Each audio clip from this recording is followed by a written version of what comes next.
have some cool questions for everybody today. Straighten that out. And I would love to get started because these videos tend to get really long. So, question number one. Let me see, is this fire truck gonna come by? Question number one, is John vegan? Everyone wants to know about John, and nope, it's coming. Here's the fire truck. And everyone wants to know about John, and the answer is John vegan? No, John is not a vegan person. We have a video where we're like outside with the Bronco and we're talking about veganism and like John's experience like being meat free for like, I don't know, like 20 years. But the audio is a little hard to understand because we all know John is kind of shy in front of the camera. But basically we kind of talk about like how when John was vegan, like he didn't want to tell anyone he was vegan because in his experience and in my shared experience and possibly your experience too if you're a vegan person, being vegan is like turns into a competition around the wrong people. And I know that I have been like ostracized in different situations and different people, and when I thought I was like meeting vegan people, I was never like vegan enough. And John did that all before me, 5 years, 10 years before me, and experienced like very similar scrutiny. You meet a lot of people who are constantly telling you you're not vegan enough, you're not trying hard enough, your lifestyle isn't vegan. And I know John mentions in that one video that like he couldn't afford vegan shoes because he would shop at like Marshall's or like secondhand locations, and he would buy shoes that were suede and leather, and people were always telling him like you're not vegan, but he was like, I can't afford vegan shoes, I can't. So I think John, way before I ever met him, just faced a lot of like not scrutiny, he just like got a lot of bullshit from other vegans, and I think it like gave vegans a bad name for him. Like, I'm happy I was able to meet him as a vegan, but I just think that too many people before me like talked down to him or said that he wasn't trying hard enough and stuff like that, and he was limited to what he had. And I just think that vegans turned him off, and he's not proud to be one. So he's never going to call himself vegan, which I totally respect. There are times when people bullshit me, and I swear I just want to be like, keep veganism then. You want it so bad, keep it. You're the only vegan. But, you know, you are limited to where you live, what's in your pocket. You know, you can't be 1000% super queen vegan all day. And I just appreciate someone trying. Like, just anyone trying. You really don't have to impress me with how effing vegan you are, but as long as like, I don't even expect people to be vegan, I just don't want people to make fun of me. So when vegans make fun of me, it's extra not okay. So no, John does not call himself vegan, but you know, we share every meal together. I make his lunch in the mornings, like they're always like dietarily vegan, like they are vegan meals. But John is not going to call himself vegan, and I don't know, it's just like militant vegans' faults. So if you ever catch yourself telling somebody that they're not vegan for some reason that you don't understand behind closed doors, I would say, you know, take a step back. You don't know why somebody needs to wear the shoes they wear or the meal they had to eat or something. Like, you don't actually know anyone's situation, and you discourage vegans by telling them that they're not being vegan. And I'll get a lot of messages from people who tell me stuff, and I just honestly block them. So if you are on my page telling me something that I'm doing wrong, I'm just gonna block you because I try my best. And yeah. So that aside, segue into so McDonald's was my very first job. I started working there when I was 14, and I worked there for 7 years. And I did work there while I was vegetarian, and I worked there while I was vegan. And I was grill manager, and then I was shift manager, and then I was the manager of my little store. and I went to McDonald's school 3 different times for McDonald's learning. I don't know. They said that all my McDonald's classes transferred to like business credits, but when I went to college, they totally didn't. But maybe that was just me. Um, yeah, yeah, I worked at McDonald's and McDonald's is the worst. But for me, like, it was my first job. It was the first job I could have when I was 14, and it was really important for me to work. I went to a middle school and high school in a really nice area, so there was like a lot of times where like I didn't understand why I didn't have the same things as everybody else. So having a job kind of gave me perspective and taught me how to budget and taught me how to earn money. And although everyone around me like had allowance and got a car for their 16th birthday and all of this stuff, it kept me humble knowing that I was making my own money, and it also gave me the ability to kind of like hang with my friends who maybe already had things really well for them. And I don't I'm really happy for the perspective that McDonald's was able to grant me.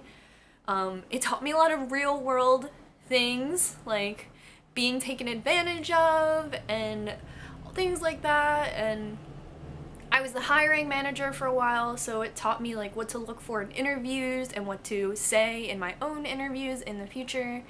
And eventually I was fired. I was fired, I think, in like 2010, maybe? So I was fired because there were like things going wrong and a lot of stealing was happening, like stealing of inventory. And every time I took the inventory at the end of the night, the next morning, if it was wrong, I was kind of being blamed. And it was kind of weird that I was being accused of like stealing bacon and stealing milk. But at the end of the day, it would fall on the manager. And if I would take inventory at night and there was supposed to be 10 boxes of bacon, and in the morning there was only 5, it was my fault. So I was being suspended a lot. And then one time I was put on suspension and they never asked me to come back. And legally that is termination. So yes, I was fired. But there were lots of things going wrong. Like, there were lots of hours that I was taken out of the computer for and things like that, working for free. My social security number was entered wrong the first 3 years I worked there, so it was if I never worked there. I probably shouldn't say all this stuff on camera, but there were just like so many issues that were wrong. And when I first started working there, I was making $5.15 an hour. And when I stopped working there as a store manager, I was only making $8 an hour. And I later found out that like all that was illegal, and like as a store manager, I should have been making salary. I should have been making like $30,000 a year, something like that. But I never was. And I think it has to do with like me working there for so long because I was always viewed as like a child. But yeah, I worked at McDonald's. My very first day of HAMU, which is Hamburger University, was the very first day I stopped eating meat. I don't know if they go hand in hand, but it definitely helped. And yeah, I used to work at McDonald's and I worked there for a really, really, really long time. That was my first job. What do I do in my free time? I've been asked this question a lot in different ways, like what are your hobbies and stuff, and I've been avoiding it because I'm not like that interesting of a person. What I do in my free time, YouTube takes up a lot of my time. Filming, editing, concepts, things like that. I wake up and I kind of do YouTube for like 4 to 5 hours a day. And then I go to school, which is about 6 hours a day. And then like in between that time, I usually go to the post office to do my Depop stuff. I do a lot of photography for my Depop and a lot of like editing and packaging and shipping and all of that stuff. Every day I go to the coffee shop and On the weekends, I get to see John. So usually on the weekends, we either work on our house or we'll do stuff with friends. And a lot of the times, like, you see a lot of our videos, like, I usually post them around Sunday.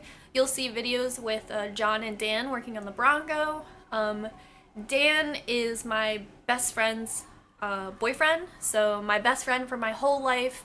It's really cool that, like, all of us kind of meshed and really worked out because, like, her and I are, I don't know, salt and pepper or whatever, and our boyfriends really get along. So that's actually crazy. My grandma tells me all the time, like, you're blessed, and I'm like, thanks.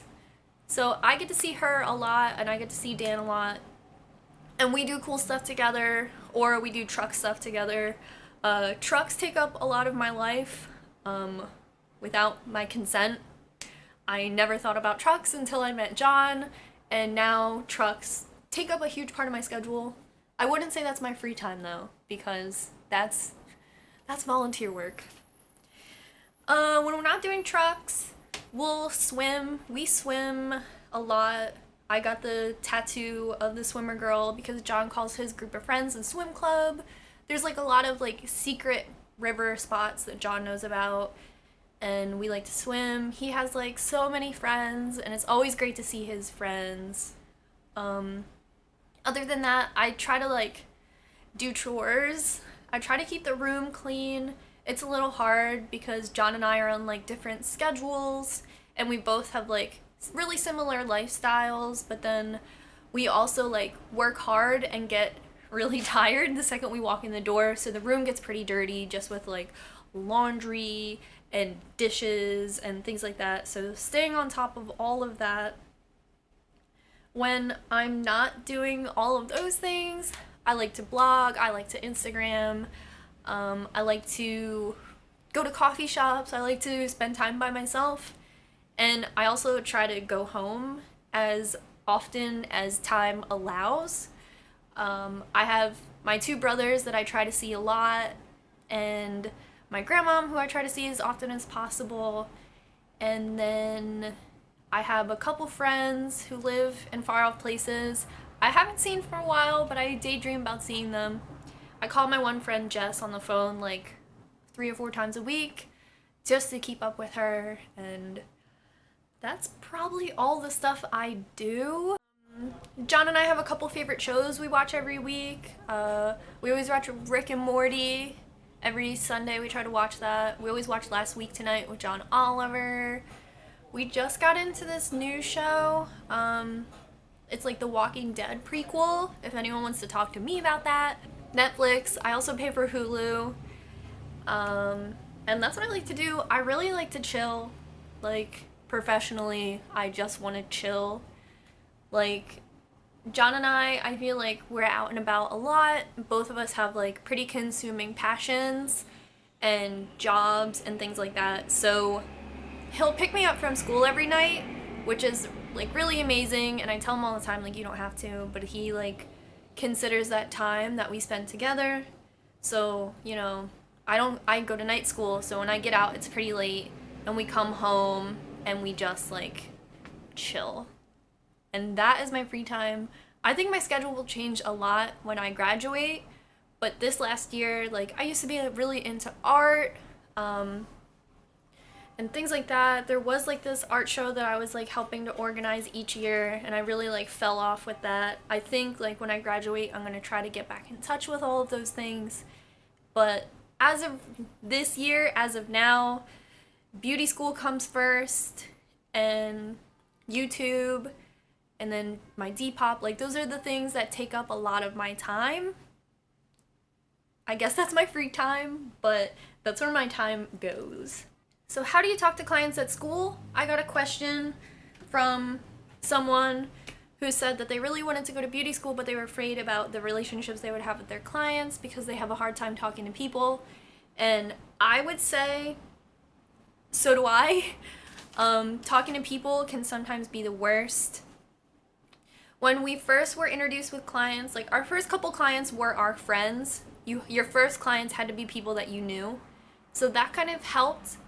And we also have like a couple class lessons on how to talk to people, and we're advised to talk to people keeping the conversation based on the person. Like, if the person is like, oh, like, do you live around here? You would say, yeah, where do you live? Or like, oh, do you have plans for this summer? Yeah, what are your plans? Like, you always have to turn it back on the person, which can be really easy to do, especially if you don't want to talk about yourself.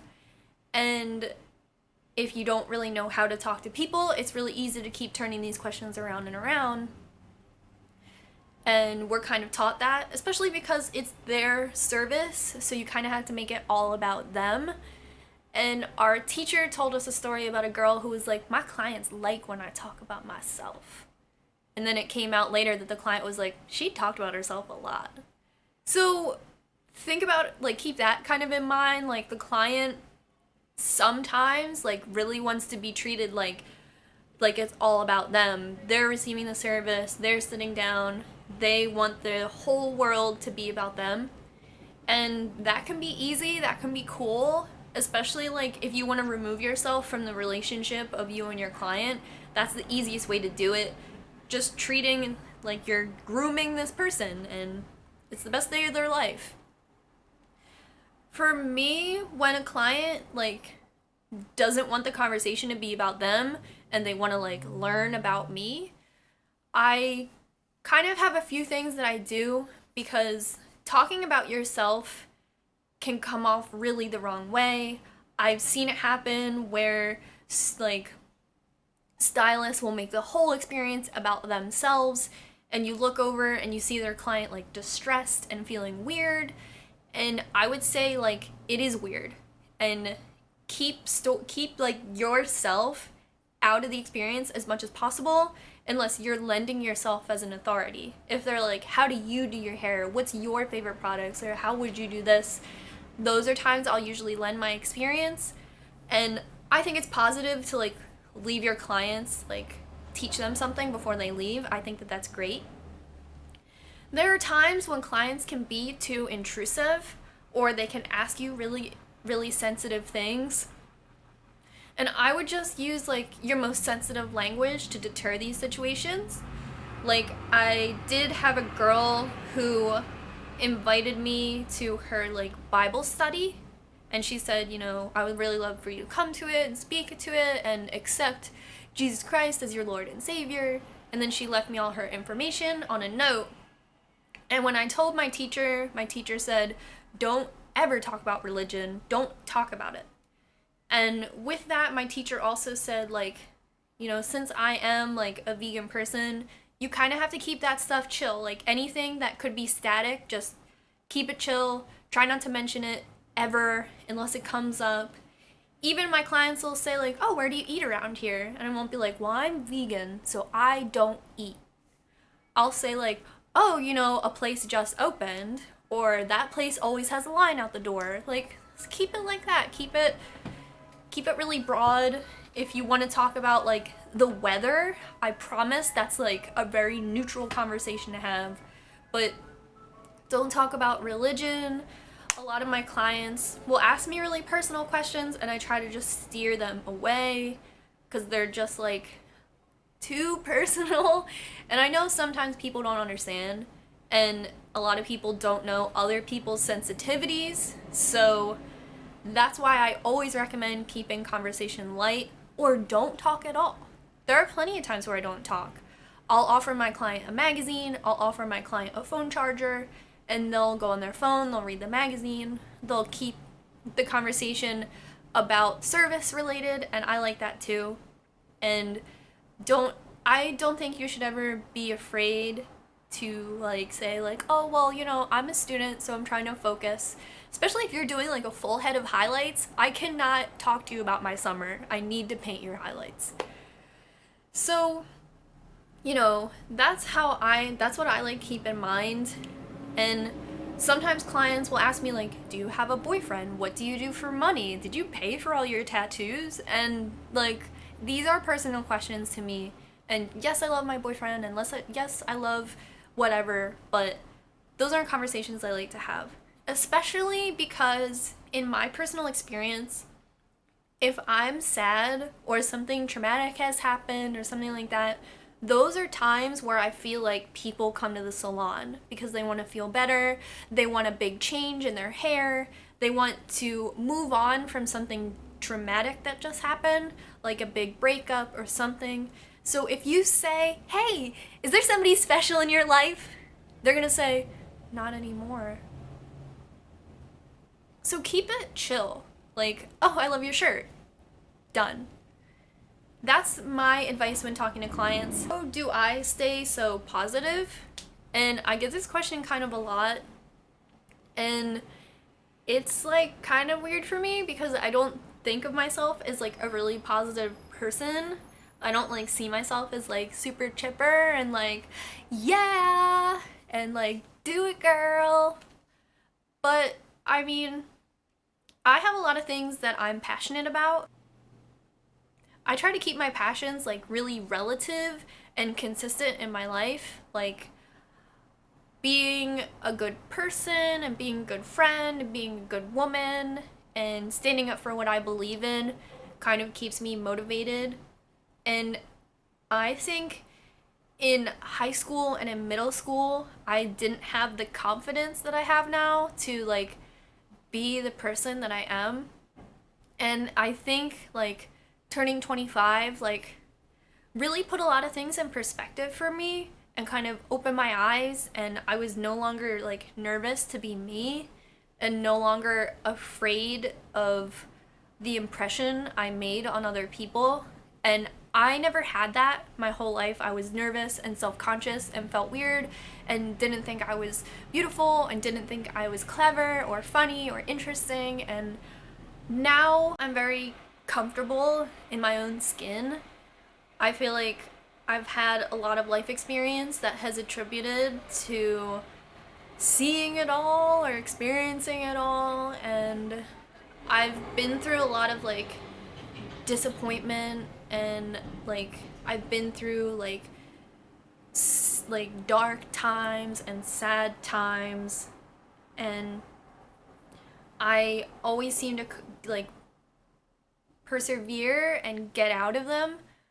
And there are times when like I'm so sad, but I've been sad before and I'm comfortable in it and I understand the outcome and what can happen next, and I learn that I'm a resilient person and I can have dark days, but I know now that I come out of them. And when I was 18, 19, I never knew that. And it's something that people don't talk about. And I get a little nervous talking about it on YouTube because I don't want to trigger anyone who also experiences like depression and, you know, dark days. And I'm not saying that I found the cure, but I think that my independence and my resilience like keeps everything in perspective for me. And I don't have a cure-all for the days that I don't feel good. Like, there is no like magic thing that I do. There's not a band that I listen to that cheers me up. There's not like a book I always read, or I don't know, a star in the sky I always point to. Oh, it's gonna get better. But I just know that I have independence and I always look out for myself, and it's always just been me. And when I first started living on my own, those were some of the hardest times and those were some of my darkest days, but every year I am an independent person. I know that I'm my biggest cheerleader and I'm my biggest supporter, and I always have myself and I look out for myself. And I'm not saying that like there are times when I have, you know, there are times where I like hate, like I can get really down on myself, but finding like self-love, I think was the hardest thing for me, but it's also the thing that like it's also the thing that helps me the most right now. And even though I've dropped out of college like 4 different times, even though I've moved back with my parents like twice, and I've lived in like 5 different houses, and you know, I don't have a car and all this stuff, like it takes like getting out of all those situations and pulling up ahead to like really find yourself and see what you're capable of doing, and telling yourself like, see, you are capable, and like, see that you can do it. Because I am the first person to call myself a failure, and it's not gonna be like, I don't know, it's not gonna be John to tell me that I'm not a failure, and it's not gonna be my mom to tell me I'm not a failure. It has to be me. And I'm telling you, there are days where I don't think that, and then there are days where I'm like, yeah, I'm the shit, and I did this, and I did 3 things, and I learned how to use Adobe Premiere, and a couple words in Spanish today, and all that stuff. And I don't always stay positive, what I'm trying to say, but I do have a couple more coping methods than I used to have, and coping is the best way for me to just live until tomorrow and live till the next day and keep my head above water. So if any of that makes sense, like, I don't have a secret weapon, but I do know how to digest negativity and turn it into something else. Sometimes it takes a day, sometimes it takes 2 weeks, and sometimes there are still things on my agenda that I have no idea how to deal with, but I know that I'll come out okay. And right now, in 2015, that's like all I can ask for myself. So I don't know if that answered the question, but I don't have a secret. I just like know myself. But that is 5 Fact Friday.